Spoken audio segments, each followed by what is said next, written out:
Drama की starting हमारी female lead लिसा से होती है, जो कि एक लॉयर है। अभी वो अपनी क्लाइंट से बात कर रही होती है एंड उसकी क्लाइंट अपना डिवोर्स का केस वापस लेना चाह रही होती है और कहती है कि उसका हस्बैंड कितना भी अब्यूसिव क्यों ना हो, वो उसे बहुत ज्यादा प्यार करती है, इसलिए वो ये केस वापस लेना चाहती है। तो लिसा मना कर देती है कि ये केस अब कोर्ट तक जा चुका है, तो वो अब इसमें कोई हेल्प नहीं कर सकती। तो फिर वो क्लाइंट उससे पूछती है कि क्या उससे प्यार पे बिलीव नहीं है। तो लिसा कहती है कि लॉ के हिसाब से शादी वैसे भी बस एक पार्टनरशिप होती है। और फिर हमें लिसा बताने लगती है कि इस वजह से उसने अपने लिए एक सुइटेबल पार्टनर चुनी और उससे शादी कर ली। असल में लिसा एक दिन हॉस्पिटल गई हुई थी अपना ब्लड डोनेट करवाने और वहाँ एक्सीडेंटली उससे पता लगा कि वो तो असल में अपनी फैमिली की रियल डॉटर है ही नहीं और वो बचपन में ही एक्सचेंज हो गई थी। तो फिर ऐसे लिसा को फिर अपनी रियल फैमिली मिल गई और उसकी फैमिली को भी उनकी असली बेटी मिल गई। तो इस तरीके से दोनों अपना अपना एक्सचेंज हो गए और साथ ही में उनके मैरिज पार्टनर भी। तो इस तरीके से फिर लिसा शेन से मिली। अब यहाँ पर वो बस उससे नाम की शादी कर रही होती है और दोनों यहाँ सभी के सामने फेक किस करते हैं। फ्लैशबैक खत्म होता है और लिसा फिर अपनी क्लाइंट से मिलने के बाद सीधा घर आती है और तभी वो देखती है कि उसका हस्बैंड शेन यहाँ बेडरूम में। तो वो पूछती है कि क्या हुआ, सेकंड वाले बेडरूम का बाथरूम खराब था जो तुम यहाँ पर हो। तो फिर वो कहता है कि असल में बाथरूम में कोई प्रॉब्लम नहीं है, मुझे तुमसे डिस्कस करना है कि क्या तुम मुझसे अलग रहना चाहती हो। तो लिसा कहती है कि हमारी शादी कल ही हुई और तुम रूम में सोने के बजाय दूसरे वाले बेडरूम में सो रहे थे, तो मुझे लगा कि तुम ही मुझसे अलग होना चाहते हो, तो इस वजह से मैं तुम्हारे डिसीजन को रिस्पेक्ट कर रही थी। तो फिर शैनो से बताता है कि कल रात जब वो घर आया तो फिर वो अलग तरीके से सोई हुई थी और पूरे बेड पर कब्जा करी हुई थी, तो इसलिए उसने उसकी नींद को डिस्टर्ब नहीं किया और दूसरे रूम में सो गया। फिर वो कहती है कि सॉरी, मैंने तुम्हें मिसअंडरस्टूड कर ली, तो फिर मैं तुम्हारे सामान को वापस से बेडरूम में शिफ्ट करवा देती हूँ। तो कहता है कि तुम रहने दो, वो हम कल करवा लेंगे। फिर दोनों बेडरूम में सोने के लिए आ जाते हैं और लिसा सोच रही होती है कि अब उन दोनों की शादी हुई है तो दोनों को अपनी मैरिटल ड्यूटीज भी निभानी होगी। पर शैनो से मना करता है कि अभी जब वो इसके लिए रेडी है ही नहीं और ना वो इस सब में इंटरेस्टेड है, तो वो उसे कोई फोर्स नहीं करने वाला है। फिर दोनों अलग अलग साइड मुंह करके लेट जाते हैं और लिसा शेन से इस बारे में पूछ रही होती है कि आखिर तुमने अपना मैरिज पार्टनर चेंज करने के लिए क्यों मान गए और तुमने मुझसे शादी क्यों कर ली। शेन कहता है कि क्योंकि तुम मुझे मेरे लिए सुइटेबल लगी इस वजह से। तो लिसा कहती है कि मेरा भी यही रीजन है।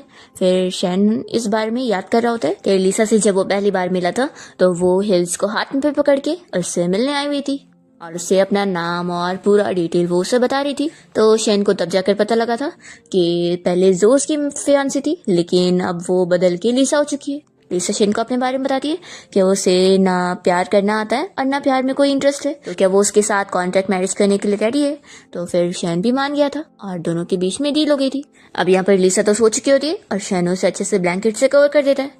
फिर नेक्स्ट हम देखते हैं कि लिसा अपने घर गई होती है अपने पेरेंट्स से मिलने के लिए और तभी घर के बाहर ही उसे शैन का असिस्टेंट मिल जाता है और वो उसे डायमंड की रिंग देते हुए बताता है कि ये असल में उसकी और शैन की वेडिंग रिंग है जो शैन ने पर्सनली उसके लिए चूज किया और उसने कहा है कि वो बाद में उसे बड़ी वाली डायमंड रिंग दिलाएगा। लिसा को ये रिंग पसंद आती है और वो असिस्टेंट से कह देती है कि शैन को मेरे लिए थैंक्स कर देना और फिर वो सीधा अपने घर पे जाती है। लिसा के घर पे पहले से जो आई हुई होती है जो कि असल में उसकी फैमिली की पहले वाली डॉटर थी और वो यहाँ पर लिसा की मॉम से कह रही होती है कि मॉम अब आपको अपनी रियल बेटी मिल गई है तो मुझे मत भूल जाना।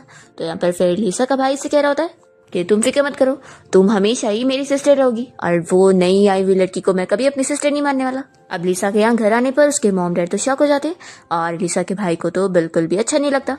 लिसा की मॉम से कहने लगती है कि सॉरी, मुझे नहीं पता था कि तुम यहाँ पर आने वाली हो और जो भी अचानक से यहाँ पर आ गई। तो लिसा कहती है कि कोई बात नहीं है, आपको मुझे इतना एक्सप्लेनेशन देने की जरूरत नहीं, मैं इतनी भी नीची सोच की नहीं हूँ जो इसके यहाँ पर आने से अपसेट होंगी। आखिर हमने पहले डिसाइड किए थे कि हमारे मैरिज पार्टनर एक्सचेंज होंगे और हम दोनों भी अपने अपने असली घर में जाएंगे। लिसा का भाई उसे बातें सुना देता है कि जो हमेशा मेरी सिस्टर रहेगी क्योंकि वो मेरे साथ बड़ी हुई है और तुम तो मेरे लिए आउटसाइडर हो। तो फिर लिसा के डैड उसके भाई को चिल्लाने लगते हैं कि वो अपनी सिस्टर के साथ कैसे बात कर रहा है। तो फिर वो कह देता है कि आखिर मैं गलत क्या बोल रहा हूँ। तभी इतने में शैन यहाँ घर पे आया होता है और वो जब ये सब सुनता है तो उसे बिल्कुल अच्छा नहीं लगता और फिर वो लिसा से बात करते हुए आता है कि तुम्हें ठंडी लग रही होगी ना और तुरंत ही उसे अपने कोट से कवर करता है। तो लिसा भी खुश होती है कि वो उसकी केयर कर रहा है। शैन जो और उसके हस्बैंड जिन से इस बारे में पूछ रहा होता है कि आखिर तुम दोनों यहाँ क्या कर रहे हो, तो फिर जिन बताने लगता है कि असल में जो पेरेंट्स से मिलना चाहती थी इसलिए मैं उसे यहाँ पर लेकर आ गया। शैन इस बारे में समझाता है कि आज लिसा का यहाँ पर आने वाला डे था, तो तुम लोगों को यहाँ पर नहीं आना चाहिए था, ये बिल्कुल सही नहीं है। तो फिर लिसा का भाई हान यहाँ पर कहने लगता है कि आखिर ब्रदर इन लॉ आप क्या कहना चाहते हैं कि मेरी सिस्टर जो यहाँ से चली जाए। शैन फिर लिसा के मॉम डैड से बात करता है कि आप दोनों एल्डर्स है ना, इसलिए मैं कुछ कह नहीं रहा हूँ, लेकिन ये मैं सहने वाला नहीं हूँ कि मेरी वाइफ सफर करे, मैं उसे सफर करते हुए नहीं देख पाऊंगा। लिसा शॉक होती है कि ये मेरी साइड ले रहा है। यहाँ पर शैन तो उसके मॉम डैड को अच्छे से समझा देता है कि मैं ये चीज चाहता हूँ कि आपकी बायोलॉजिकल डॉटर और आपकी जो अडॉप्टेड डॉटर है इसमें आपको फर्क पता होना चाहिए और दोनों का ही आपसे मिलने का दिन भी अलग होना चाहिए। और इसलिए शैन यहाँ पर जीन और जो को समझा देता है कि उन दोनों से सच में गलती हुई है, आज लिसा को यहाँ पर आना था ना कि उन लोगों को। तो फिर जिन भी माफी मांगता है और साथ ही में जो भी, और वो ये भी कह देती है कि मैंने ज्यादा नहीं सोची थी। तो फिर शेन कहता है कि अब तुम कोई बच्ची नहीं हो, तो उम्मीद करता हूँ कि अगली बार तुम अपना दिमाग यूज करोगी, ठीक है। तो ये बात सुनकर तो लिसा को बड़ी खुशी मिलती है कि ये तो आर्ग्यूमेंट करने में कितना ज्यादा अच्छा है। फिर डिनर करने के बाद ये लोग जब यहाँ घर से निकल रहे होते हैं तो शैन और लिसा तो अपनी अपनी कार में बैठ के जा रहे होते हैं। तभी यहाँ पर जिन शैन से बात करने के लिए आता है और उसके विंडो पे नॉक करते हुए फिर वो उसे बताने लगता है कि असल में लिसा को बचपन से ही कोल्ड फील नहीं होता है, तो जब भी टेम्परेचर डाउन होता है और ठंड बढ़ जाती है तो वो बीमार हो जाती है, तो उस टाइम पर उसका अच्छे से ख्याल रखना। शैन कहता है कि ठीक है। तो फिर यहाँ पर जिन बताने लगता है कि वैसे मैं इसलिए सब नहीं बता रहा हूँ कि पहले मैं उसका फियांसी था, इसलिए बता रहा हूँ क्योंकि मुझे ये सब लिसा के भाई वैन ने बताया, वो मेरा बहुत ही अच्छा फ्रेंड है, तो मैं उसके बिहाफ पर ही तुम्हें बता रहा था। शैन इस पर भी ठीक है कहता है। तो फिर ये जिन सोच रहा होता है कि ये तो कितना ज्यादा बोरिंग और कोल्ड बंदा है, पता नहीं लिसा इसके साथ कैसे ही रह पाएगी। तभी हम देखते हैं कि लिसा अपनी कार में बैठकर इन दोनों को ऐसे बातें करते हुए देखकर सोच रही होती है कि आखिर इन दोनों के बीच में कौन से बिजनेस टॉपिक की बातें चलती है। फिर जब शैन घर आता है तो लिसा उससे पूछती है कि तुम इतने देर कहाँ थे, तो वो बताता है कि मैं कंपनी में काम कर रहा था। तो कहती है कि सच में तुम बहुत ही वर्कहॉलिक हो। वो पूछती है कि वैसे तुम और जीन आपस में क्या बातें कर रहे थे, तो शैन बता देता है कि वो तुम्हारी बीमारी के बारे में बता रहा था कि तुम्हें कोल्ड फील नहीं होता है, तो मैं उस टाइम पर तुम्हारा ख्याल रखूँ ताकि तुम बीमार ना हो, तो मैं अपनी रिस्पॉन्सिबिलिटी पूरी निभाऊंगा। तो लिसा सोचती है कि सच में वो बहुत ही ज्यादा केयरिंग पर्सन है। लिसा शैन से ये चीज क्लियर करने लगती है कि उसके और जिनके बीच में कोई फीलिंग्स थी नहीं, बस वो लोग नाम के 3 साल के फियांसी थे और इसके बाद तो उनके बीच में कॉन्ट्रैक्ट भी खत्म हो गया था। शैन कहता है कि कोई बात नहीं, मैं इस बात से बिल्कुल भी माइंड नहीं करने वाला हूँ। फिर लिसा शेन को थैंक्स करने के लिए उसे कोई ड्रिंक बना के देती है और कहती है कि आज तुमने मेरे घर पे मेरी साइड लिए थे तो इस वजह से। तो वो कहता है कि अगर थैंक्स ही करना है तो तुम्हें मुझे खाने की ट्रीट देनी चाहिए किसी दिन। लिसा कहती है कि ठीक है, फिर जिस दिन मैं फ्री होंगी तो मैं तुम्हारी सेक्रेटरी से बात कर लूंगी।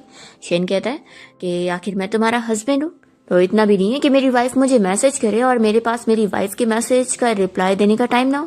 तो लिसा तो बस ये सुनते रह जाती है।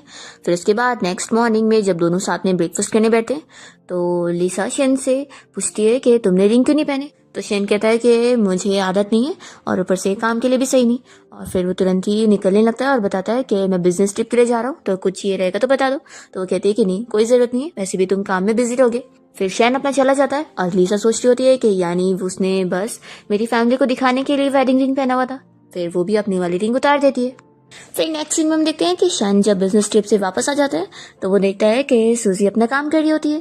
तभी वो देख लेता है कि उसने रिंग नहीं पहनी, तो वो उसे पूछ लेता है कि तुमने आखिर रिंग क्यों नहीं पहनी हुई हो। तो फिर वो कहती है कि मुझे भी इसकी आदत नहीं है और काम करते वक्त ये सही नहीं। तो फिर शैन समझ जाता है कि उसने भी सेम उसे यही बोला था, इस वजह से वो गुस्सा हो गई है। फिर वो तुरंत ही उसे बैठकर एक्सप्लेन करने लगता है कि असल में मुझे कोई भी ज्वेलरी पहनने की आदत नहीं है और इस वजह से मैंने उस दिन रिंग नहीं पहना था, लेकिन सॉरी, मुझे तुम्हें ऐसा नहीं बोलना चाहिए था और तुम्हारी फीलिंग्स की केयर करनी चाहिए थी। तो फिर सूजी सुनने के बाद खुश होती है कि इसे माफ़ी मांगना आता है। फिर वो मान जाती है कि मैं तुम्हें माफ़ कर रही हूँ। शैन से कहता है कि अगली बार अगर मैं तुम्हें कोई गुस्सा दिलाने वाला काम कर दूं और तुम्हें अपसेट फील हो तो तुम मुझे तुरंत ही सिखा सकती हो। तो फिर वो कहती है कि ठीक है, मैं ट्राई करूंगी। शैन कहता है कि वैसे मैं 1 हफ्ते के लिए बिजनेस ट्रिप की वजह से बाहर था। तो वो कहती है कि मुझे पता है। शैन कहता है कि फिर तुम्हें नहीं लगता कि हम दोनों कपल्स हैं, तो तुमने मुझे एक भी मैसेज नहीं करी, क्या कपल ऐसे रहते हैं बिना बात किए हुए। तो लिसा पूछती है कि तुम ही बता दो कि फिर कपल्स कैसे रहते हैं, मुझे नहीं पता। तो शेन बताने लगता है कि जब मेरे डैड काम से कहीं बाहर जाते तो मेरी मॉम हर वक्त उन्हें कॉल करती है और पूछती है कि वो कहाँ पर है कहाँ पर नहीं, और उन्होंने खाना खाया कि नहीं, पर तुमने मुझे एक भी कॉल नहीं किया और मैं तुम्हारी फ़ोन का इंतज़ार कर रहा था। तो लिसा समझाने लगती है कि हर कपल्स के इंटरेक्शन करने के तरीके अलग है। जैसे कि मेरे मॉम डैड, मेरी मॉम किचन में काम करती है तो मेरे डैड उनकी वेजिटेबल्स कट करने में हेल्प करते हैं, और इस तरीके से उनके बीच में इंटरेक्शंस होती रहती है। लेकिन वैसी तो हमारे बीच में नहीं हो सकती ना, वो हमारे बीच में सूटेबल नहीं होगा। तो शेन पूछता है कि फिर हमारे बीच में कैसी इंटरेक्शन सूटेबल होगी। तो वो कहती है कि क्या तुम्हें वेजिटेबल्स कट करना आता है। तो वो कहता है कि नहीं आता, लेकिन मैं सीख सकता हूँ। लिसा मन में सोचती है कि इसे वेजिटेबल्स कट करते हुए भी मुझे इमेजिन करने में कितना ज्यादा अजीब लग रहा है। शेन कहता है कि वैसे एक और चीज, मैं नहीं चाहता हूँ कि तुम मुझे मिस्टर शेन कहकर बुलाओ, आखिर तुम मेरी कोई एम्प्लॉय थोड़ी ना हो, तुम मेरी वाइफ हो। लिसा कहती है कि फिर क्या मैं तुम्हें हस्बैंड कहकर बुलाऊं। तो शेन कहता है कि वो भी बुला सकती हो, मुझे बहुत ही अच्छा लगेगा। नेक्स्ट मॉर्निंग जैसे ही लिसा की नींद खुलती है तो फिर वो देखती है कि शेन यहाँ पर नहीं है, वो ऑलरेडी ऑफिस जा चुका है। तो फिर ये उसकी कल रात की बातें याद कर रही होती और सोचती है कि मैंने एक्सपेक्ट नहीं करी थी कि वो इतना पैशनेट भी होगा। फिर यहाँ पर उसके घर पे जो की मॉम उससे मिलने आई होती है। तो लिसा पूछती है कि आपको मुझसे क्या काम है। तो फिर वो बताने लगती है कि जो का मूड बिल्कुल भी अच्छा नहीं है और उसके हस्बैंड जिनके बीच में झगड़ा हुआ है सिर्फ तुम्हारी वजह से, इसलिए कुछ टाइम के लिए तुम अभी अपने घर मत जाना, क्योंकि मैं नहीं चाहती हूँ कि तुम जो से मिलो और फिर वो तुम्हारी वजह से और अपसेट हो जाए। तो लिसा कह देती है कि अगर ऐसी बात है तो आपको मेरी मॉम से बात करनी चाहिए, क्योंकि उस दिन भी उन्होंने मुझे डिनर पे इनवाइट किया था, मैं खुद नहीं गई थी। तो फिर जो की मॉम चिल्लाती है कि बस कुछ दिन हुए तुम्हें मुझसे अलग जाकर और तुम मुझसे बदतमीजी कर रही हो। लिसा याद कर रही होती है कि कैसे जो की मॉम ने बचपन से ही उसे मिसट्रीट करी है और हमेशा उसे अब्यूज करने के साथ साथ उसे रूम में भी लॉक कर रही है। ये सब याद करके उनसे कह देती है कि आप जाओ यहाँ से, नहीं तो फिर मैं आपके ऊपर केस कर सकती हूँ। तो फिर जो की मॉम गुस्से में यहाँ से चली जाती है और हम देखते हैं कि लिसा फिर अपना काम पे जाने के बाद जब घर आई होती है तो वो शेन को भी कॉफ़ी के लिए पूछ रही होती है। तो वो मना करता है और कहता है कि तुम्हें भी बैड स्टमक है तो तुम्हें ज़्यादा कॉफ़ी नहीं पीनी चाहिए। इस सुनकर वो शॉक होती है और कहती है कि तुम्हें कैसे पता चला इस बारे में। तो फिर वो बताता है कि मुझे तुम्हारी मॉम ने बताई थी, और वैसे मेरी आंटी से मुझे पता चला कि आज जो की मॉम घर आई हुई थी। तो फिर ये बताती है कि हाँ, असल में वो अपनी बेटी जो के लिए मुझे डांटने आई थी और अपने घर जाने के लिए मना करने आई थी। तो फिर शेन कहने लगता है कि मुझे इस बारे में पता चल गया था, इसलिए मैंने अपनी मदर इन लॉ से ऑलरेडी इस बारे में बात कर लिया और मैं तुम्हें ये सब बिल्कुल भी सहने नहीं देने वाला हूँ। ये सुनने के बाद लिसा को खुशी मिलती है और वो शेन को थैंक्स बोलने लगती है और फिर उसे एक चीज़ क्लियर करती है कि असल में मैंने तुमसे शादी सिर्फ ऐसे ही नहीं करी हूँ, बल्कि ये देख कर करी हूँ कि तुम सच में बहुत ही अच्छे हो और तुम बहुत ही अट्रैक्टिव भी तो। नहीं तो ऐसे ही मैं अपना मैरिज पार्टनर नहीं चेंज करती और तुमसे शादी करने के लिए नहीं मानती, और सच में मैं बहुत ही लकी हूँ कि मेरी शादी तुम्हारे साथ हुई। तो शेन कहता है कि मैं तुमसे ज़्यादा लकी हूँ कि मुझे तुम मिली। फिर इसके बाद जब दोनों रूम में होते हैं तो लिसा अपना बुक पढ़ रही होती है, तभी शेन उसकी तारीफ कर रहा होता है कि वो बहुत ही अच्छी लगती है। तो फिर वो तुरंत ही अपनी बुक रखती है और पूछती है कि क्या तुम वाइन पियोगे। फिर वो उसके लिए और अपने लिए दोनों के लिए वाइन लेकर आती है और फिर शेन तो तुरंत ही वाइन पीने के बाद लिसा का ग्लास रखते हुए उसे तुरंत ही किस करने लगता है और फिर दोनों ही नाइट स्पेंड करते हैं। नेक्स्ट मॉर्निंग हम देखते हैं कि लिसा अपनी फ्रेंड से मिलने गई होती है और इसे तो कल रात के बारे में ही याद आ रहा होता है। तभी उसकी फ्रेंड पूछने लगती है कि तुम क्या सोच रही हो।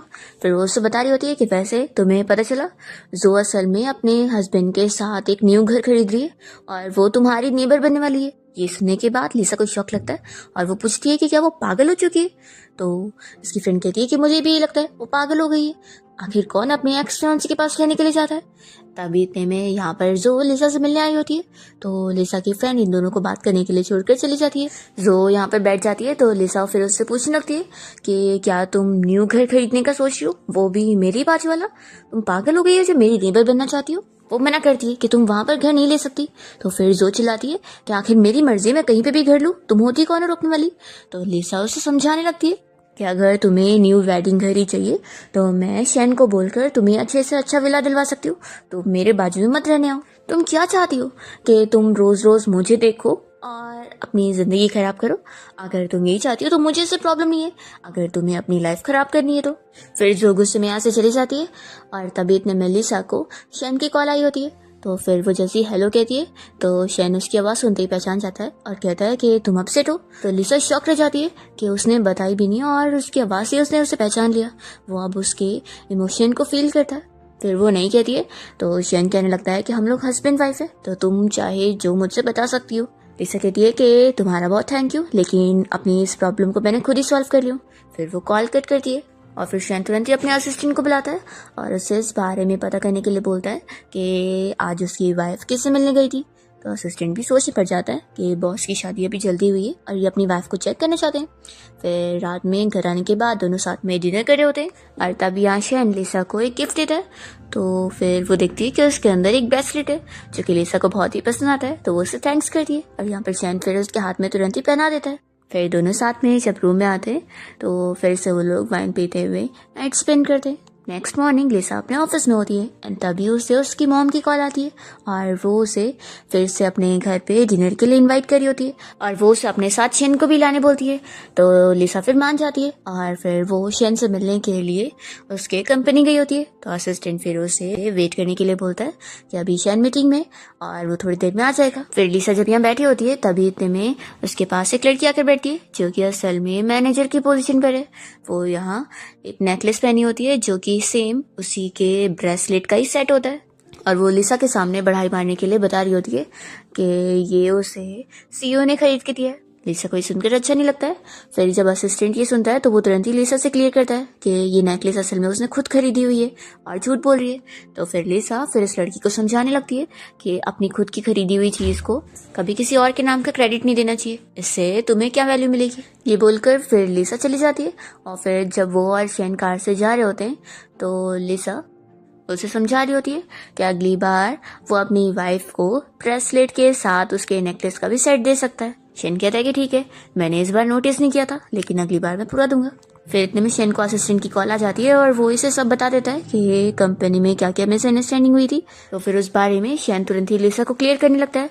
तो वो कहती है कि फिक्र मत करो, मुझे पता है मैंने तुम्हें मिसअंडरस्टैंड नहीं करी हूँ। फिर शेन उससे अपना कार्ड देने लगता है और कहता है कि तुम मुझ पर इतना ट्रस्ट करती हो तो इसलिए ये मेरी तरफ से, आखिर तुम मेरी वाइफ हो तो वैसे भी तुम्हें मेरे पैसे भी खर्च करनी चाहिए। तो फिर लिसा खुश होकर ले लेती और जब वो अपने पर्स में रख रही होती है तो शेन देखता है कि उसके पास पहले से भी कार्ड है। तो वो पूछता है कि क्या ये तुम्हारे भाई ने दिया है। तो लिसा बताती है कि हाँ, और अभी वो अब्रॉड में, पता नहीं वो कब वापस आएगा। फिर इसके बाद लिसा और शेन दोनों साथ मिलकर लिसा के मॉम के घर पे पहुंच जाते हैं। मॉम लिसा को देखकर बहुत ज़्यादा खुश होती है और उससे पूछती है कि क्या मैं तुम्हें हेल्प कर सकती हूँ। तो लिसा दूर हो जाती है और कहती है कि मैं अभी इस चीज़ के लिए रेडी नहीं हूँ। असल में जब लिसा छोटी थी तो जो कि मॉम की मेंटल स्टेट ठीक ही नहीं थी क्योंकि उनके हस्बैंड उन्हें जल्दी छोड़कर भाग गए थे और इसलिए वो लिसा को लेकर अपनी जान देने की कोशिश कर रही थी। इस वजह से उसे थोड़ा बहुत ट्रॉमा है। फिर यहाँ पर मॉम कहने लगती है कि मैंने तुम्हारे लिए तुम्हारी पसंद का खाना बनाई हूँ, टेस्ट करके बताओ कैसा है।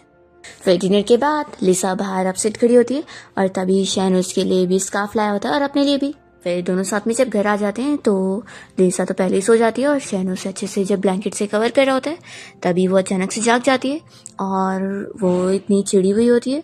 तो शैन सोचता है कि क्या वो मुझे डिसलाइक करती है। फिर वो जब कार से ऑफिस जा रहा होता है तो इसी बारे में सोचकर बहुत ही अपसेट होता है।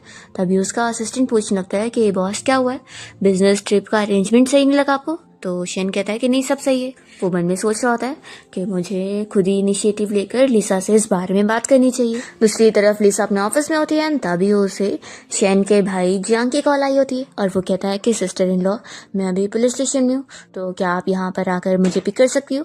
तो फिर लिसा उसे लेने के लिए यहाँ पुलिस स्टेशन में पहुँच जाती है और पूछती है कि आखिर वो कौन से प्रॉब्लम में फंस गया। तो फिर वो कहता है कि असल में ये किसी प्राइवेसी का सवाल है इसलिए मैं आपको नहीं बता सकता, लेकिन आप प्लीज़ इस बारे में मेरे भाई को मत बताना। तो फिर लिसा कहती है कि मैं ज़रूर बताऊंगी। तो फिर ये कहने लगता है कि प्लीज़ सिस्टर इन लॉ मत बताओ ना, वैसे भी भाई आपकी बात सुनेंगे और अगर नहीं सुने ना तो आप भी उन्हें मेरी मॉम की तरह ही मारना जैसे मेरी मॉम ने मुझे मारी है। तो लिसा कहती है कि नहीं, मेरे अंदर इतनी हिम्मत नहीं है कि मैं उसका कान पकड़ के नोचूं। फिर इतने में जियांग से मिलने के लिए एक लड़की यहाँ पर आई होती है और वो उसकी फिक्र करी होती है कि वो ठीक है कि नहीं। वो कहती है कि ये सब मेरी वजह से हुआ है। फिर ये लड़की मान जाती है कि ठीक है, अब मैं उसे छोड़ूंगी नहीं और उसके ऊपर केस करूंगी। मैं नहीं चाहती कि मेरी जैसी और लड़कियों को वो ऐसे हर्ट करे। तो फिर सूजी ये सब सुन रही होती है और वो कहती है कि ठीक है, तुम्हारा केस मैं हैंडल करूंगी। और फिर लोग पुलिस स्टेशन गए होते हैं और यहाँ पर वो प्रोफेसर भी आया होता है जो कि असल में वही बंदा होता है। वो यहाँ पर बिल्कुल भी नहीं डर रहा होता है। तो फिर लिसा उसे अपने बारे में बताती है कि वो असल में कितनी फेमस लॉयर है और अब वो बचने वाला नहीं है। तो फिर ये प्रोफेसर तो बहुत ज्यादा डर जाता है और फिर लिसा की वजह से उसे अरेस्ट करना पड़ता है। फिर लोग जब यहाँ पुलिस स्टेशन से निकल रहे होते हैं तभी इतने में लिसा के भाई को यहाँ पर पकड़ के लाया जाता है क्योंकि उसने कहीं फाइटिंग करा था। पर लिसा यहाँ पर उसे पहचानने से साफ मना कर देती है कि मैं इसे नहीं जानती। फिर लिसा के भाई हान को बचाने के लिए यहाँ पर जो अपने हस्बैंड जिन को लेकर आती है, जिसकी वजह से उसे यहाँ बेल पर छूट तो मिल जाती है। पर जिन बहुत ही गुस्से में यहाँ से जाता है। तो फिर हान चिल्लाने लगता है कि आखिर सिस्टर ये तुम्हें कैसे ट्रीट करे। तो कहती है कि तुम बीच में मत बोलो, ये हमारे हस्बैंड और वाइफ के बीच का मामला है। तो फिर हान पूछता है कि आखिर तुम दोनों के बीच में आखिर ये सब आर्ग्यूमेंट क्यों हो रहा है। तो फिर ये बताती है कि लिसा की वजह से। लिसा के भाई हान को लिसा के ऊपर फिर और गुस्सा आ जाती है कि पहले उसने उसकी मदद भी नहीं की और वो उसकी सिस्टर का रिलेशन भी खराब कर रही है। फिर लिसा जब यहाँ शेन के भाई जियांग के साथ कार से जा रही होती है तभी इतने में यहाँ पर हान आ जाता है उससे बात करने के लिए। पर लिसा उससे कुछ भी बात नहीं करती और कार लेकर चली जाती है। फिर जब ये लोग घर आते हैं तो यहाँ पर शेन तो अपने भाई जियांग के ऊपर बहुत ज्यादा गुस्सा होता है और कहता है कि आखिर तुम्हें किसने बोला था अपनी सिस्टर इन लॉ को कॉल करके बुलाने के लिए। तो फिर जियांग कहने लगता है कि भाई मैंने वहाँ पर पुलिसमैन को बातें करते हुए सुना कि वो लोग सिस्टर इन लॉ के बारे में बात कर रहे थे। उनमें से एक पुलिसमैन तो सिस्टर इन लॉ को पहले से बहुत लाइक करता है और वो उन्हें पर्ची भी करना चाहता है। तो इस वजह से मैंने सिस्टर इन लॉ का हेल्प के लिए बुला लिया। तो फिर ये सुनने के बाद शैन और लिसा तो एक दूसरे को देखते रह जाते हैं और फिर लिसा कहती है कि ठीक है फिर अब मैं लेट हो रही हूँ तो मैं जा रही हूँ अपना ऑफिस। तभी यहाँ पर जियांग कह रहा होता है कि भाई आप इतने ज्यादा सीरियस मत रहा करो, आपकी वजह से सिस्टर इन लॉ को आपसे डर लगती है। तो फिर लिसा शेन को इस बारे में बता देती है कि तुम्हारा भाई मुझे कह रहा था कि मैं तुम्हारे कान नोचूं, तो तुम्हें क्या लगता है कि मुझे तुमसे डर है। ऐसा बोलने के बाद फिर लिसा अपने काम के लिए निकल जाती है। तभी इतने में जियांग यहाँ पर शेन को इस बारे में बताने लगता है कि सिस्टर इन लॉ का जो भाई है हान, वो असल में पुलिस केस में फंस गया था और उसने असल में लूजिन को मारा है। तो फिर सिस्टर इन लॉ को भी बाद में इस सब में वो लोग घसीट सकते हैं। तो भाई आपको जाना चाहिए सिस्टर इन लॉ को प्रोटेक्ट करने के लिए। तो शेन कहता है कि तुम फिक्र मत करो, मैं उसे जरूर हेल्प करूंगा। दूसरी ओर हम देखते हैं कि यहाँ पर लिसा के मॉम डैड के पास उनका बेटा हान आकर इस बारे में बता रहा होता है कि उसने लूजिन को इसलिए मारा क्योंकि वो जो के साथ फाइटिंग कर रहा था और वो अपनी सिस्टर को ऐसे ब्लेम होते हुए नहीं देख सकता था। और वो कहता है कि ये सारी गलती तो उस लिसा की है। तभी लिसा यहाँ पहुंच जाती है और चिल्लाने लगती है कि तुम आखिर क्या कहना चाहते हो कि मैंने तुम्हारी उस सिस्टर को बुली करी हूँ। तो फिर ये कहता है कि हाँ, मुझे सिस्टर जो ने खुद बताई है और मुझे यकीन है कि वो झूठ नहीं बोल सकती। ऐसा बोलकर ये इसके सामने आ रहा होता है लड़ने के लिए। तो शैन फिर यहाँ पर पहुंच जाता है लिसा को प्रोटेक्ट करने के लिए। लिसा तो शॉक रह जाती है कि वो हमेशा उसका साथ देने पहुंच जाता है। फिर यहाँ पर शैन अपने असिस्टेंट को तुरंत ही इस हान को पकड़ने के लिए बोल देता है। तो लिसा कहती है कि छोड़ दो इसे और वो इस हान को फिर समझाने लगती है कि तुम्हें पता है, तुम्हें उसने बताई नहीं ना कि मैंने उसे क्या बुली करी। असल में वो मेरे पास वाला ही घर खरीदना चाहती है और मेरी ही नेबर बन के रहना चाहती है। तो मैंने बस उसे इतना समझाई थी कि वो वहां पे आके रहेगी तो उसकी खुद की जिंदगी खराब होगी और अगर वो चाहती है तो ठीक है, मुझे इससे कोई प्रॉब्लम नहीं। और इसी बात से वो चिढ़ गई। ये सुनने के बाद फिर लिसा के मॉम डैड को भी गुस्सा आती है कि वो जो बस झगड़ा करने के लिए सब कर रही है। पर इस हान को यकीन नहीं होता और वो कहता है कि मैं खुद जाता हूँ अपनी सिस्टर से पूछने के लिए और वो चला जाता है। फिर लिसा के मॉम डैड को तो उस जो के ऊपर ही गुस्सा आती है कि वो बस फालतू की ट्रबल क्रिएट करने के लिए सब करना चाहती है। फिर जो यहाँ से लिसा को जब कार से लेकर जा रहा होता है तो लिसा पूछती है कि तुम्हें कैसे पता चला और तुम यहाँ पर कैसे आए। तो फिर वो बताता है कि उसके भाई जियांग ने सब बता दिया था, इसलिए वो उसकी साइड लेने आया था। फिर लिसा बीच रास्ते में कार रोकने बोलती है और वो निकल कर कहीं जा रही होती है।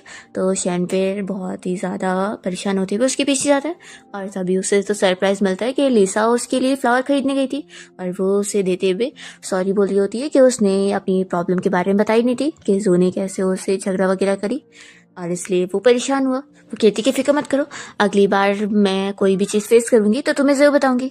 तो फिर शैन खुश होता है और फिर इतने में लिसा एक और गिफ्ट का बॉक्स निकालती है और कहती है कि ये स्पेशली मैंने तुम्हारे लिए खरीदी हूँ। वो कफ लिंक होते हैं जो कि शैन को बहुत ही पसंद आते हैं और वो लिसा को तुरंत ही पहनाने के लिए भी बोल देता है। और फिर दोनों ही साथ में जब घर आते हैं तो पैशनेटली किस कर रहे होते हैं। और फिर यहाँ शैन तो लिसा से कहता है कि अगर मैं तुम्हें कभी फ्यूचर में गुस्सा दिलाऊं ना तो तुम मेरा कान पकड़ के नोच सकती हो। फिर जब दोनों साथ में ब्रेकफास्ट करने बैठते हैं तो लिसा देखती है कि जो उसने फ्लावर से कल गिफ्ट करी थी वो उसने फ्लावर वास में डलवा दी है और फिर वो तो कल रात के बारे में सोचकर फिर से शाय होने लग जाती है। फिर लिसा जब अपने ऑफिस गई होती है तो उसे आज अपने बॉस की तरफ से काफ़ी काम मिल जाता है, तो वो अपसेट होती है कि आज तो ओवर टाइम वर्क करना पड़ेगा। वो अपने असिस्टेंट के साथ मिलकर काम कर रही होती है कि इतने में उसे शैन का कॉल आता है और वो कहता है कि मैं तुम्हारे लिए कुछ लेट नाइट स्नैक्स लेकर आया हूँ, मुझे पता है कि तुमने कुछ खाई नहीं होंगी। तो फिर लिसा कहती है कि रुको मैं अभी आती हूँ। तो कहता है कि फिक्र मत करो, मैं खुद ही आ रहा हूँ। और वो उसके ऑफिस तक पहुंच जाता है और नॉक करके कहता है कि मैं अंदर आ जाऊँ। लिसा की असिस्टेंट तो उसके हस्बैंड को देखकर तुरंत ही तारीफ करती है। और फिर यहाँ पर शैन जब बैग दे रहा होता है तो वो कह देता है कि मैं नहीं चाहता कि मेरी वाइफ ये सारे काम करे। तो फिर असिस्टेंट तुरंत ही उस बैग को उठा के रखती है और इन दोनों को फिर अकेला टाइम स्पेंड करने के लिए छोड़कर चली जाती है। और फिर शैन जल्दी से लिसा के लिए सारे खाने निकालता है और उसे चॉपस्टिक भी पकड़ा देता है। तो लिसा तो बस उसे देखती रह जाती है। फिर शैन कहता है कि क्या मैं तुम्हारे सारे पेपर को अच्छे से ऑर्गेनाइज कर सकता हूँ। तो वो हाँ कहती है और फिर वो शैन को काम करते हुए देखकर खुश होने लगती है और उसे अपने पास बैठने बोलकर उसे भी सूप टेस्ट कराती है। फिर ऑफिस से छुट्टी होने के बाद लिसा शैन के साथ बाहर ब्रिज पे खड़ी होती है और दोनों फ्रेश एयर ले रहे होते हैं। तभी लिसा पूछती है कि क्या मैं तुम्हारे शोल्डर पे सर रख सकती हूँ। तो वो कहता है कि ये भी कोई कहने वाली बात है, आखिर हम लोग हस्बैंड वाइफ है। और फिर वो तुरंत ही उसके सर को अपने शोल्डर पे खुद रखता है। फिर नेक्स्ट सीन में हम देखते हैं लिसा को जो कि अपने ऑफिस में होती है और वो इस बारे में सोच रही होती है कि इतने दिन में वो काफ़ी बिजी थी अपने ऑफिस के काम में कि उसे घर जाने को भी ठीक से टाइम नहीं मिलता था और वो बहुत ही लेट जाती थी। तो उसकी और शैन की काफ़ी दिनों से अच्छे से बातें भी नहीं हो पाई है, लेकिन जब भी वो घर जाती है तो वो उसके लिए खाना बना के रखता है और ये चीज़ उसे बहुत ज़्यादा अच्छी लगती है। वो सोचती है कि मैंने एक्सपेक्ट नहीं करी थी कि ये मैरिज इतनी ज़्यादा अच्छी होगी। फिर इतने में लिसा की फ्रेंड उससे मिलने आई होती है और उसे गॉसिपिंग बताने लगती है कि लू जिन की फिर से पिटाई हुई है। तो ये पूछती है कि इस बार फिर से मेरे भाई ने उसे मारा। तो ये बताती है कि नहीं, इस बार तो उसे मारने वाला बंदा तुम्हारा चाइल्डहुड स्वीट हार्ट सॉन्ग है और सॉन्ग तो पता है पहले से भी अब काफी ज्यादा हैंडसम हो चुका है। तो लिसा कहती है कि लगता है तुमने कहीं से रूमर सुनी होंगी, आखिर दोनों बचपन से इतने अच्छे फ्रेंड थे तो वो लोग आखिर कैसे फाइटिंग कर सकते हैं। तो इसकी फ्रेंड कहती है कि मैं सच कह रही हूँ, मैंने सुनी हूँ कि जैसे ही सॉन्ग प्लेन से उतरा तो वो तुरंत ही लूजिन से मिलने उसके ऑफिस में चला गया और जैसे ही दोनों ने थोड़ा बातें करना शुरू करे तो उन लोग के बीच में फाइटिंग शुरू हो गई। और ये रूमर नहीं है बल्कि सच बात है क्योंकि मुझे लूजिन की सिस्टर ने इस बारे में बताई है। और ये सब गॉसिपिंग बताकर फिर वो चली जाती है। फिर इतने में लिसा फिर सॉन्ग को कॉल करती है और उसे कहती है कि मैंने सुनी कि तुम अब्रॉड से आ गए हो, तो फिर हम लोग मिलके साथ में बाहर डिनर कर लेते हैं, मैं अपने हस्बैंड को भी साथ लेकर आऊंगी। तो फिर वो कहता है कि असल में मुझे तुमसे अकेले मिलना था। तो लिसा कहती है कि ठीक है फिर किसी और दिन मिलते हैं क्योंकि आज तो मैं अपने हस्बैंड के साथ वेडिंग रिंग खरीदने जा रही हूँ। तो फिर वो मान जाता है। फिर लिसा और शैन साथ में या ज्वेलरी स्टोर के बाहर पहुंचते हैं। तो फिर दोनों ही खुश होते हैं कि कितना बड़ा कोइंसिडेंस है कि एकदम टाइम पर दोनों पहुंचे। फिर जब वो लोग यहाँ पर रिंग चूज कर रहे होते हैं तभी स्टोर में जो भी अपने हस्बैंड लूजिन के साथ आई होती है और वो कहने लगती है कि सिस्टर तुम भी यहाँ पर आई हुई हो, क्या तुम भी ज्वेलरी खरीदते हैं। तो फिर वो बता देती है कि वेडिंग रिंग। तो जो उसके सामने बढ़ाई करने लगती है कि असल में शैन ने मुझे भी यहाँ पर ला चुका है क्योंकि ये मेरी फेवरेट शॉप है, इसलिए लगता है तुम्हें भी लेकर आ गया। इस मन में सोचती है कि ये लड़की बस मुझे गुस्सा दिलाने के लिए सब क्यों बोलती है, क्या ये स्टूपिड है या फिर बहुत ज्यादा एविल है। जो लूजिन से कहती है कि तुम गलत मत समझना, मेरा कुछ गलत मतलब नहीं था। फिर यहाँ पर स्टाफ तो लूजिन से बताने लगती है कि आपने जो रिंग ऑर्डर करे थे वो ये रही। तो जो तुरंत ही पहन के देखती है तो ये तो उसकी नाप की रिंग होती ही नहीं। वो समझ जाती है कि ये रिंग उसने लिसा के लिए लिया था क्योंकि ऑफ कोर्स पहले उसकी शादी उससे होने वाली थी। तो फिर इस बात पर और गुस्सा होने लग जाती है कि तुम सच में लिसा को ही पसंद करते हो। तो फिर ये तुरंत ही बहाना कर लेता है कि ये रिंग उसने ऑर्डर किया ही नहीं। तो स्टाफ भी मना करती है कि हाँ उसे गलती हो गई। पर फिर यहाँ पर जो की बेइज्जती हो जाती है तो वो तुरंत ही फिर यहाँ से चली जाती है। तो जिन भी उसके पीछे जाता है। लिसा सोचने पड़ जाती है कि अब इन दोनों के बीच में क्या झगड़ा हो गया और ये लोग फिर चले गए। फिर यहाँ बाहर आकर जो लूजिन से पूछ रही होती है कि अब तुम क्या एक्सप्लेन करोगे। तो फिर वो कहने लगता है कि असल में मेरी और लिसा की बस फेक एंगेजमेंट थी, तो बस मुझे फैमिली को दिखाने के लिए प्रूफ करना था, इस वजह से मुझे रिंग ऑर्डर करनी पड़ गई थी, इसलिए तुम कुछ भी फालतू गलत मत सोचो। तो फिर ये चिल्लाने लगती है कि अच्छा अगर ऐसी बात है तो तुमने कभी मेरे लिए रिंग क्यों नहीं ऑर्डर करे, क्योंकि तुम अभी भी उसे ही पसंद करते हो मुझे नहीं। तो झूठ बोला बंद करो और ये सब बहाने मत बनाओ। तो फिर ये लूजिन भी गुस्सा हो जाता है कि तुम बस मुझसे फालतू झगड़ा कर रही हो। यहाँ पर शैन और लिसा दोनों मिलकर रिंग चूज कर रहे होते हैं और लिसा तो शैन के ऊपर डाल देती है कि तुम चूज करो। तो फिर वो उसके लिए सबसे बड़ी वाली डायमंड रिंग खरीदता है जिसका मीनिंग भी बहुत ही स्पेशल होता है। फिर लिसा इस रिंग का पेमेंट करने के लिए वही कार्ड देने लगती है जो शैन ने उसे दिया था। तो फिर ये स्टाफ तो सोचने पड़ जाती है कि इतने रिच टाइकून की वाइफ यहाँ पर बिल पे कर रही है और वो पैसे नहीं दे रहे। तो फिर शेन कहने लगता है कि ले लो, मेरी वाइफ बहुत ज़्यादा रिच है। फिर लिसा यहाँ रिंग चूज करने के बाद शेन से कहती है कि चलो फिर अब हम लोग अच्छा सा डिनर करने चलते हैं और ये ट्रीट मेरी तरफ से होगी क्योंकि तुम्हारी वाइफ बहुत ही ज़्यादा रिच है। तो शेन मान जाता है। फिर इसके बाद जब लिसा अपने ऑफिस पहुंचती है तो देखती है कि यहाँ पर उसकी मॉम पहले से उसका इंतज़ार कर रही होती है और वो उससे ये बात करने आई होती है कि उसकी वजह से जो और लूजिन दोनों के बीच में फिर से लड़ाई हो गई क्योंकि लूजिन ने उसके लिए पहले से रिंग खरीद के रखा था। वो कहती है कि तुम्हारी और लूजिन की इंगेजमेंट तो फेक थी ना, तो आखिर उसने रिंग क्यों खरीदा, इस बारे में एक्सप्लेन करो।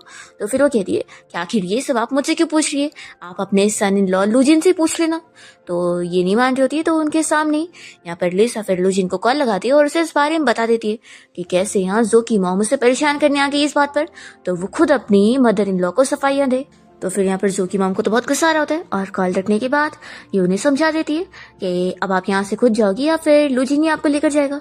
तो फिर वो यहाँ से जाने लगती है और लिसा उनसे कह देती है कि दोबारा मेरे कंपनी में मत आना। फिर इसके बाद लिसा को यहाँ पर उसकी मॉम की कॉल आई होती है और वो उसे घर पे डिनर के लिए बुला रही होती है। तो फिर लिसा मान जाती है और जब वो अपने घर जाती है तो देखती है कि जो पहले से यहाँ पर उसकी मॉम से मिलने आई है और वो रोते हुए उन्हें सब लिसा के बारे में कंप्लेन वगैरह कर रही होती है। तो लिसा को लगता है कि आफ्टर ऑल इसको मेरी मॉम ने पूरे 20 सालों तक पाली है और मैं तो उनकी सगी बेटी हूँ, तो क्या हुआ, आखिर मैं अभी न्यू आई हूँ, तो वो थोड़ी ना मेरी साइड लेंगी बल्कि उसकी साइड लेंगी, ये मुझे ऑफ कोर्स पता है। पर तभी यहाँ लिसा की मॉम तो उसकी साइड लेते हुए इस जो को डांट रही होती है कि वो आखिर किस हक से लिसा के ऊपर ब्लेम डाल रही है, जबकि उसकी तो कोई गलती ही नहीं थी और उसके हस्बैंड लूजिन ने जो रिंग खरीदा वो उसे भी पता नहीं थी और वैसे भी उसने अपनी मर्जी से लूजिन से शादी करी थी, किसी ने उस पर फोर्स नहीं किया था, तो अब आखिर वो ये सब नाटक क्यों कर रही है।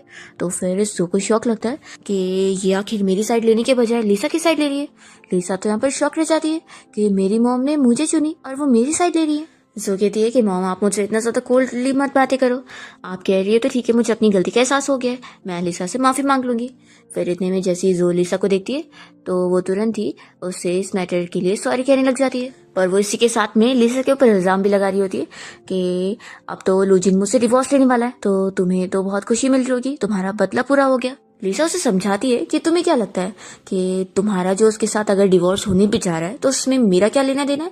तो फिर वो कहती है कि ऑफ कोर्स तुम्हारा लेना देना है। लिसा उसे समझाती है कि वो तुम्हें मेरी वजह से डिवोर्स नहीं दे रहा है बल्कि तुम्हारी खुद की वजह से दे रहा है। तुमने उसे वेडिंग रिंग के लिए झगड़ा करी तो तुम्हारी वजह से तंग आ गया, तुमने कभी उसे खुश रहने ही नहीं दी, ऊपर से तुम्हारी मॉम की वजह से भी उसकी कितनी बेइज्जती हुई, तो आखिर वो तुमसे डिवोर्स नहीं लेगा तो क्या करेगा। पहले तुमने अपनी मॉम को मेरे बारे में कंप्लेन करी और उन्हें मुझसे लड़ने भेजी, तो ये सब तो हो गई ना। तो फिर वो कहती है कि सॉरी, मुझे नहीं पता था कि मेरी मॉम तुम तक पहुंच जाएंगी। लिसा की मॉम को ये जानने के बाद जो और उसकी मॉम पर और गुस्सा आता है और वो इस जो को यहाँ से जाने के लिए बोल देती है। तो फिर जो लिसा से कहती है कि अगर मेरी शादी टूटी ना तो देखती हूँ कि तुम भी कितनी खुशी से रह पाओगी, और वो यहाँ से चली जाती है। दूसरी ओर हम देखते हैं कि शैन अभी घर पे आया होता है तो जो की उसने मैसेज आई होती है, उसने लिखी होती है कि मिस्टर शैन, मुझे आपकी वाइफ के बारे में आपसे कुछ जरूरी बात करनी थी। तो जो मान जाता है और यहाँ पर जो से एक रेस्टोरेंट में मिलने के लिए बुलाती है। जो तो लिसा और शैन दोनों का रिश्ता खराब करने के लिए शैन को प्रोवोक करना चाह रही होती है कि लिसा उसके पीठ पीछे उसे चीट कर रही है और उसका अपने चाइल्डहुड स्वीट हार्ट सॉन्ग के साथ अफेयर चल रहा है और वो उससे अभी मिलने भी गई है। तो फिर इस बात पर तो शैन को बिल्कुल यकीन नहीं होता और वो उसे मना करता है कि उसके बारे में से झूठी रूमर्स मत बनाओ। तो कहती है कि चलो मैं तुम्हें तुम्हारी आंखों से दिखा देती हूँ, फिर तुम ही देख लेना कि मेरी बात कितनी सच्ची है। तो जब ये लोग होटल पहुंचते हैं तो इन्हें तो शौक लगता है क्योंकि वहां पर लिसा और सॉन्ग अकेले नहीं होते बल्कि उन दोनों के असिस्टेंट भी साथ में होते हैं। जो तो फूल बन जाती है कि उसने सोची थी कि लिसा चीट करी होगी, पर यहाँ पर तो इतने सारे लोग एक ग्रुप में, तो फिर वो बेइज्जती अपनी करवा कर यहाँ से चली जाती है और शेन कहता है कि मैं भी तुम लोग को ज्वाइन करता हूँ। फिर लिसा यहाँ पर सॉन्ग को मिलवाती है कि ये मेरा हस्बैंड है और फिर वो शेन को बताती है कि ये मेरा चाइल्डहुड फ्रेंड है और साथ ही साथ मेरे ब्रदर का भी बहुत ही अच्छा फ्रेंड है और वह भी अब्रॉड से वापस आया है, तो कोई काम के मैटर पे मुझसे बात करना चाहता था। फिर लिसा लूजिन को बता देती है कि मैं तुम्हारा काम नहीं ले पाऊंगी क्योंकि मेरे पास ऑलरेडी बहुत सारे केस है जिसे मैं हैंडल कर रही हूँ, तो फिर मेरा एक और कलीग है जिसे मैं तुम्हें सजेस्ट कर देती हूँ, वो हैंडल कर लेगा। और फिर वो पूछती है कि वैसे मैंने सुनी कि तुम्हारी और लूजिन के बीच में फाइट हुई, तो आखिर क्यों। तो फिर वो बताता है कि असल में बस काम से रिलेटेड ही फाइट हुई है, मेरे कोई प्रोजेक्ट की 2 साल की मेहनत उसकी वजह से वेस्ट हो गई, तो इस वजह से ही मैं उसे डांट रहा था और कुछ बड़ा झगड़ा नहीं हुआ है। तो लिसा कहती है कि अगर छोटी मोटी आर्ग्यूमेंट थी तो कोई बात नहीं है। फिर यहाँ से सॉन्ग कहीं जाने के लिए निकल रहा होता है तो लिसा यहाँ पर फिर शेन के साथ मिलकर उसे गुड बाय कर देती है। और फिर जब दोनों कार में आके बैठते हैं तो लिसा शेन से पूछती है कि ये बताओ, तुम जो के साथ मिलकर क्या मुझे चीट करते हुए देखकर पकड़ने आए थे? तो वो बताता है कि ऐसा बिल्कुल नहीं है, मुझे तो तुम पर पूरा ट्रस्ट था, पर वो जो मान ही नहीं रही थी, तो इसलिए मैं उसे दिखाना चाहता था कि वो गलत है। लिसा कहती है कि असल में मैं तुम्हें भी सॉन्ग से मिलवाने के लिए लेकर जाना चाहती थी, पर सॉन्ग ने मुझे कहा कि उसे मुझसे कुछ बिजनेस रिलेटेड बातें करनी है, थोड़ा पर्सनल, तो इसलिए फिर मैंने तुम्हें मना कर दी। और तुमने ये भी तो सुन ली होंगी ना कि लूजिन और सॉन्ग के बीच में फाइट किस वजह से हुई। तो ये बताता है कि असल में उसने झूठ बताया, उन दोनों के बीच में फाइट तुम्हारी वजह से हुई है क्योंकि सॉन्ग तुम्हें लाइक करता है। तो लिसा ये चीज़ क्लियर करती है कि मुझे इस बारे में कुछ नहीं पता था। फिर वो सोचती है कि ये सिचुएशन तो बहुत ही ज़्यादा ऑकवर्ड हो गई है और ये लगता है गुस्सा हो गया है। फिर वो कहने लगती है कि मेरी फ्रेंड हमेशा मुझे बताती है कि हस्बैंड वाइफ के बीच में ऐसा कुछ नहीं है जो एक बार रोमांस करने पे ना ठीक हो। तो फिर वो पूछता है कि क्या यहाँ पर कह रहे? लिसा कहती है कि बिल्कुल नहीं, तुम्हें नहीं लगता है कि ये जगह बहुत ही अलग है? वो कहती है कि हाँ, यहाँ पर हम किस कर सकते हैं। तो फिर शैन तुरंत ही उसे किस करता है और लिसा कोशिश जा रही है कि लगता है अभी गुस्सा नहीं है। फिर दोनों ही घर जाते हैं और साथ ही अच्छा टाइम स्पेंड करते हैं और फिर वो लोग ड्रिंक करके बात कर रहे होते हैं। शैन इस बारे में लिसा से पूछ रहा होता है कि वो जो से अकेले में मिलने गया था, तो क्या इस बात से वो सैड नहीं है? तो वो कहती है कि बिल्कुल नहीं, मैं जो से काफ़ी डिफरेंट हूँ, मैं जो की तरह नहीं हूँ जो तुम्हें गलत समझूंगी, मुझे तुम पे ट्रस्ट है। फिर नेक्स्ट हम देखते हैं कि लिसा जो से बाहर मिलने जाती है और जो से सॉरी कह रही होती है जो उसने लास्ट टाइम उसके और शैन के बीच में मिसअंडरस्टैंडिंग कराने की कोशिश करी थी, और वो सॉरी के नाते उसे अपना कार्ड दे रही होती है पैसों का। तो फिर लिसा तुरंत ही ले लेती है कि हाँ ठीक है, इतना कंपेंसेशन तो बनता ही है। फिर यहाँ पर जो बताने लगती है कि मैं और लूजिन दोनों सेपरेट हो चुके हैं और अब हमारा नेक्स्ट स्टेप पक्का डिवोर्स होगा। तो फिर ये सुनकर लिसा को भी अच्छा नहीं लगता और वो सोचती है कि आखिर अब ये मुझसे सॉरी कहने आई है तो मुझे इसकी थोड़ी हेल्प तो कर देनी चाहिए। वो उसे इस बारे में थोड़ी एडवाइस देती है कि असल में शादी इतनी भी कोई अच्छी चीज़ नहीं होती और डिवोर्स इतना भी कोई बुरा नहीं होता है। तो फिर जो कहती है कि लेकिन मैं लूजिन को पूरे 6 साल से लाइक करती हूँ। तो लिसा कहती है कि मैं तुम्हारी लव स्टोरी सुनने में बिल्कुल भी इंटरेस्टेड नहीं, और वो जाने लगती है। तो जो से कहती है कि रुको, वो से कहने लगती है कि सब तुम्हारी गलती है, अगर तुमने ब्लड टेस्ट जाके नहीं करवाई होती तो कभी डीएनए टेस्ट होता ही नहीं और पता भी नहीं लगता, और मैं हमेशा अपने अडॉप्टिव पेरेंट्स के पास उनकी रियल बेटी की तरह ही रहती। आखिर तुमने ऐसा क्यों करी? तुम्हारी वजह से मेरा सब कुछ खराब हुआ है, मेरी कभी ऐसे फिर लूजिन से शादी भी नहीं होती। लिसा फिर उसे इस चीज़ के बारे में एक एग्जाम्पल देकर समझाती है कि अगर मान लो कि हम एक्सचेंज हुए होते और हम दोनों ही रिच फैमिलीज में ना होते, मतलब कि मेरी असली फैमिली रिच ना होती और तुम्हारी फैमिली होती, तो क्या जब हम लोग एक्सचेंज हो रहे होते तो क्या तुम मेरी फैमिली के पास नहीं आती? तो इस तरीके से जो हो गया तुम्हें उसमें खुश होना चाहिए कि ये अच्छी बात है, आखिर हम दोनों अपनी अच्छी फैमिलीज के पास है। तो जो कहती है कि मानती हूँ कि तुम लोग सब जन सेल्फलेस हो और मैं ही ज़्यादा सेल्फिश हूँ। लिसा इस पर कुछ नहीं कहती और वो चले जाती है। तभी इतने में यहाँ पर जो को लूजिन की कॉल आती है और वो तुरंत ही उसे घर आने बोलता है। तो फिर जैसे घर पहुँचती है तो देखती है कि शैन यहाँ इन लोग के घर आया हुआ है। असल में वो यहाँ लूजिन को बताने आया होता है कि जो कैसे लिसा और उसके रिश्ते को ख़राब करने के लिए लिसा के ऊपर झूठा चीटिंग का इल्ज़ाम लगा रही थी। तो फिर जो कहने लगती है कि मैं ऑलरेडी अभी लिसा से माफ़ी मांग कर आई हूँ, तो अब इस बारे में मुझे कुछ कहने की ज़रूरत नहीं है। तो फिर लूजिन बताने लगता है कि असल में इस बारे में मुझे पहले से पता है कि सॉन्ग लिसा को पसंद करता था, पर क्योंकि मेरे और लिसा के बीच में इंगेजमेंट रहती तो हमने तो एक दूसरे के साथ फेक इंगेजमेंट का कॉन्ट्रैक्ट करके रखे थे, पर इस बारे में सॉन्ग को नहीं पता था और उसने अपना लव गिव अप करके फिर अब्रॉड चला गया था।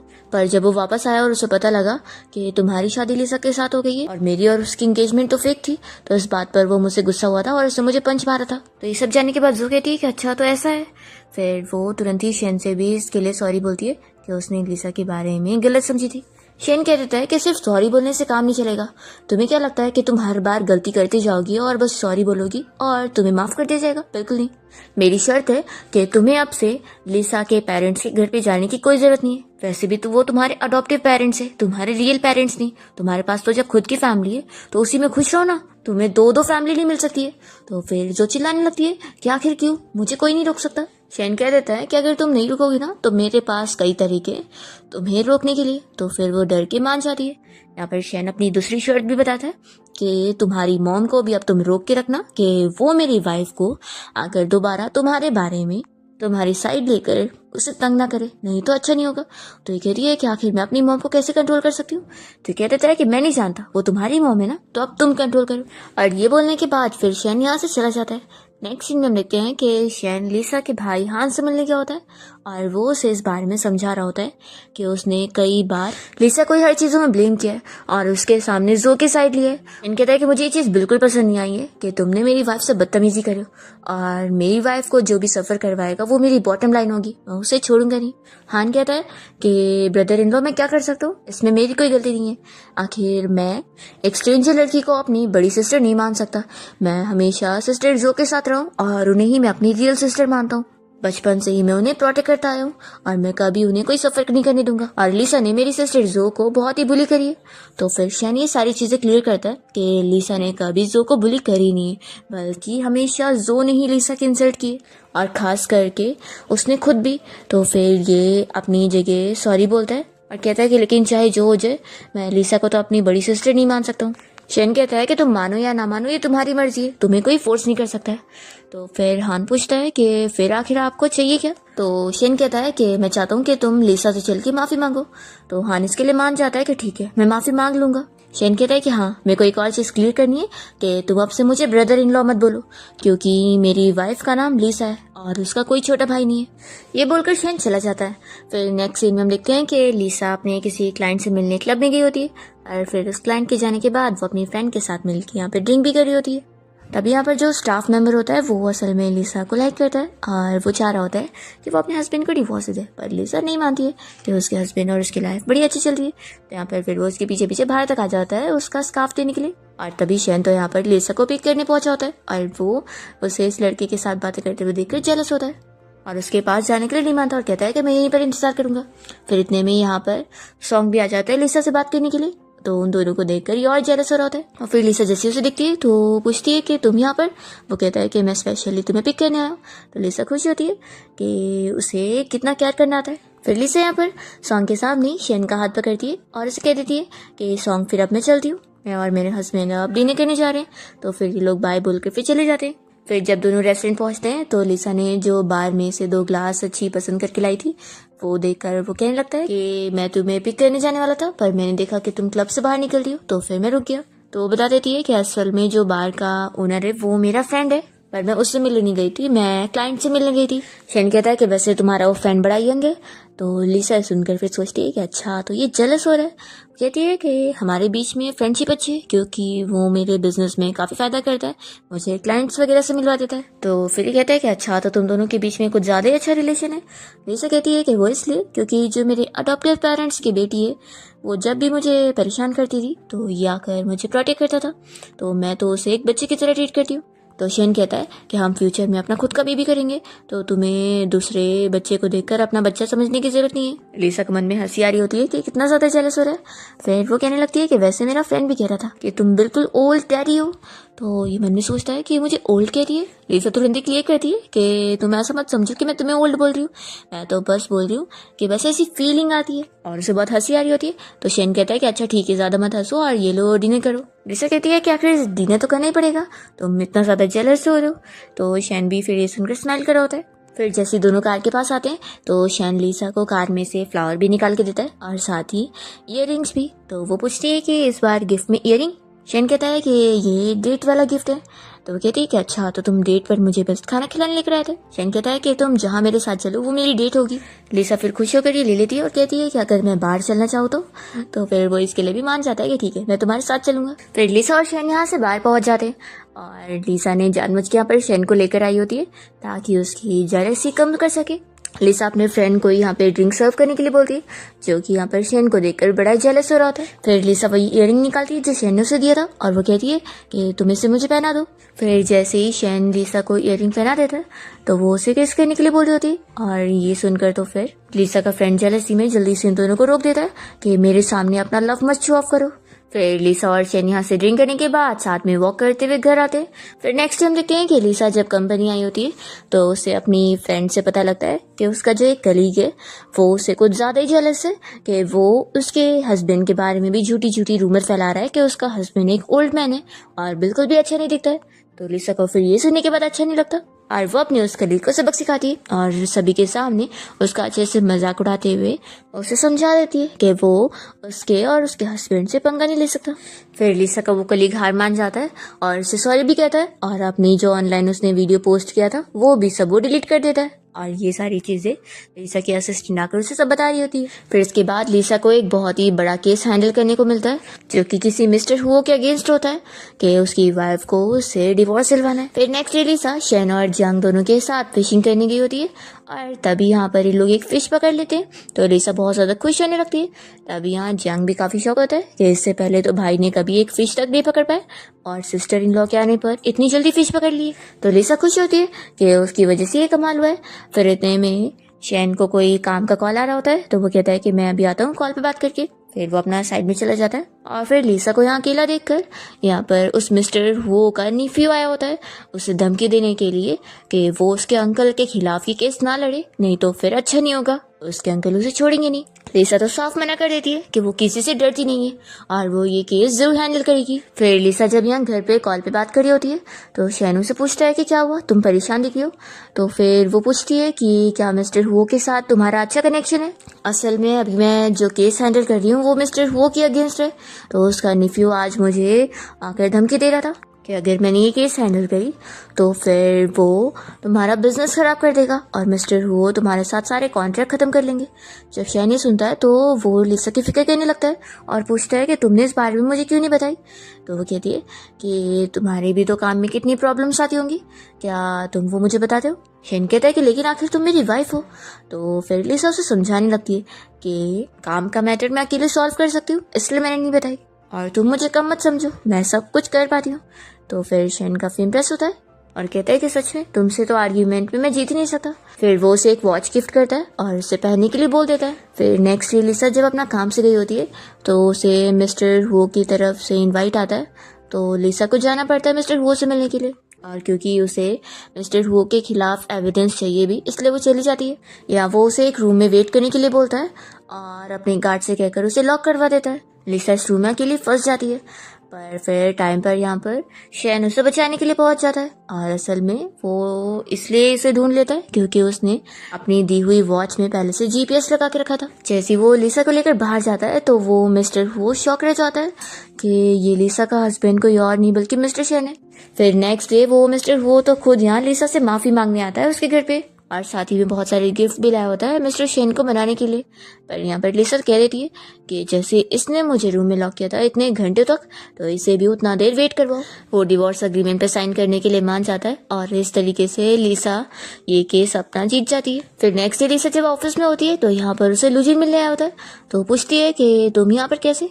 तो फिर वो बताता है कि तुम्हारा भाई वैन अब्रॉड से आ गया है और उसे पता लग गया कि तुम्हारी शादी मुझसे नहीं बल्कि तुम्हारी शादी तो किसी और से हुई है। इसलिए वो इस बात पर बहुत ही ज्यादा गुस्सा हो गया कि हमने उसे इस बारे में कुछ भी सच नहीं बताया कि दोनों फैमिलीज के बीच में कैसे एक्सचेंज हुआ है।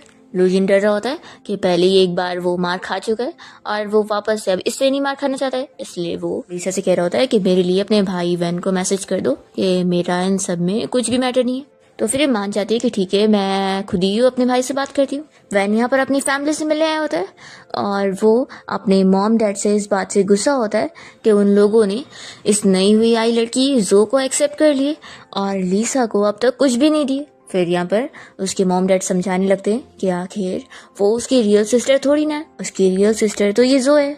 पर वैन अपने मॉम से बहुत ज्यादा गुस्सा होता है कि उन्होंने लिसा को तो बचपन से इतना ज्यादा टॉर्चर करी और उन्होंने जो को इतनी जल्दी अपनी खुद की बेटी के तौर पे एक्सेप्ट कर ली। तो फिर उसके मॉम डैड मान जाते हैं कि ठीक है मान लेते हैं कि लिसा सच में अब तुम्हारी सिस्टर की तरह, लेकिन तुम ऐसा कैसे कर सकते हो कि उसे इतने ज्यादा शेयर दे दो और अपनी रियल सिस्टर को कुछ नहीं दे दो, कम से कम जो को भी तो कुछ दो। तो फिर वैन कहने लगता है कि ये तो बस मेरी सिस्टर के लिए कंपेंसेशन है। तो फिर उसकी मॉम कहने लगती है कि लेकिन आखिर हमने उसे बचपन से जो पाले आखिर हमने उसके लिए कोई कमी छोड़ी क्या। तो फिर ये कहता है कि आप लोगों ने जो बचपन से उसके साथ किया है ना वो सोचो अगर उसकी रियल फैमिली को पता लगेगा तो क्या वो लोग आपको इतनी इजीली छोड़ देंगे। और फिर वैन अपने इस रियल सिस्टर जो को भी समझाता है कि अब जब तुम्हें हम मिल चुके हैं तो आखिर तुम बार बार वहाँ दूसरी फैमिली में क्यों जाती हो। तो वो कहती है कि आखिर उन लोगों ने मुझे पाला है तो ये वैन इसे अच्छे से समझाने लगता है कि दोबारा लिसा की लाइफ में तुम प्रॉब्लम लाने की सोचना भी मत। तो जो चिल्लाने लगती है कि आखिर सारी चीज़ों में मेरी क्या गलती है, और वो गुस्से में चली जाती है।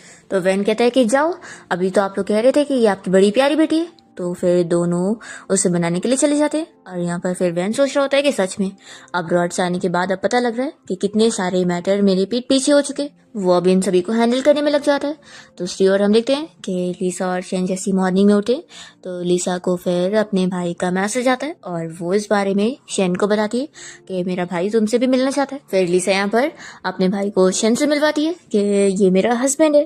तो लिसा का भाई जब यहाँ शेन को देख रहा होता है तो वो तो इसकी पर्सनालिटी जज करने लग जाता है कि ये बड़ा ही बोरिंग पर्सन लगता है। शेन भी समझ जाता है कि लगता है इसके भाई को मैं पसंद नहीं आया। फिर लिसा का भाई शेन से कहता है कि तुम थोड़ा बाहर जाओ, मुझे अपनी सिस्टर से अकेले में बात करनी है। तो शेन इन दोनों को प्राइवेट स्पेस देकर चला जाता है। फिर लिसा का भाई उसे इस बारे में डिस्कस करने लगता है कि क्या उसने फोर्सली इस बंदे से शादी करी है और क्या वो डिवोर्स लेना चाहती है तो वो उसकी हेल्प करेगा। तो लिसा साफ मना करती है और बताती है कि उसे शेन बहुत ही पसंद है और उसने अपनी मर्जी से उससे शादी करी थी। तो फिर लिसा का भाई उसके मानने पर मान जाता है कि ठीक है तुम खुश हो तो अच्छी बात है। और फिर ये पूरी फैमिली साथ में बैठ के डिनर कर रहे होते। लिसा की मॉम खास करके उसके भाई को थैंक्स बोलने लगती है कि जब वो उनके साथ रह रही थी तो उसने ही बचपन से उसका ख्याल रखा है और हमेशा उसके साथ अच्छे से रहा है। पर ये तो लिसा की मॉम से सॉरी कहने लग जाता है कि बचपन से लिसा का उसके घर पे अच्छा ट्रीटमेंट नहीं मिला है। उसकी मॉम ने लिसा को मिसट्रीट करी जिसकी वजह से वो बचपन से बीमार रहने लग गई और उससे ट्रॉमा भी हुआ। लिसा की मॉम ये सुनने के बाद रोने लग जाती है कि उनकी बच्ची ने बचपन से इतना ज्यादा टॉर्चर सही है। फिर डिनर के बाद लिसा और शेन दोनों घर पे आ जाते हैं और यहाँ पर शेन लिसा के फुल सपोर्ट में होता है। तो लिसा फिर उससे अपनी बचपन की चीजें शेयर कर रही होती है और बता रही होती है कि जो की मोमो से बचपन से किस तरीके से पनिशमेंट दिया करती थी। तो फिर शेन पूछने लग जाता है कि क्या तुम उनसे नफरत करती हो। तो लिसा कहती है कि बिल्कुल नहीं, जहाँ प्यार है ही नहीं वहाँ नफरत कैसे होगी। और ये सब बताते हुए रो रही होती है। तो शेन कहने लगता है कि अब से मैं हमेशा तुम्हारे साथ रहने वाला हूँ। फिर नेक्स्ट डे दोनों डेट पर गए होते और तभी यहाँ पर शेन नील डाउन होते हुए लिसा को रिंग दिखाकर उसे मैरिज प्रपोजल देने लगता है और कहता है कि ये तो मुझे पहले करना चाहिए था लेकिन हमारी शादी इतनी जल्दी में हो गई। लिसा भी यहाँ पर उससे अपना लव एक्सप्रेस करती है कि उससे मिलने से पहले उसने कभी सोची ही नहीं थी कि वो किससे प्यार कर पाएगी। और फिर यहाँ पर शेन लिसा को रिंग पहना देता है। इसी के साथ इस ड्रामा की हैप्पी एंडिंग हो जाती है।